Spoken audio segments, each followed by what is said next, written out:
Pemuda asal Medan, TM, 17 tahun, tewas tenggelam di Danau Toba pada Minggu 13 Agustus 2023.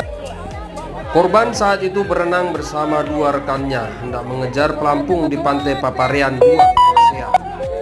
Informasi yang dihimpun lintas publik, korban adalah warga Titipapan, Medan Deli, Kota Medan. Dia datang ke Danau Toba bersama rombongan pemuda gereja HKBP Pardomuan Nauli yang berjumlah 35 orang. Kapolsek Korsea AKP Daniel Aritonang menjelaskan kronologi tewasnya korban berawal saat rombongan gereja itu tiba di lokasi pada pukul 08.00 WIB. Sekira pukul 12.00 WIB seluruh kegiatan telah selesai dan dilanjutkan dengan makan siang dan acara bebas, kata Daniel, Senin 14 Agustus 2023.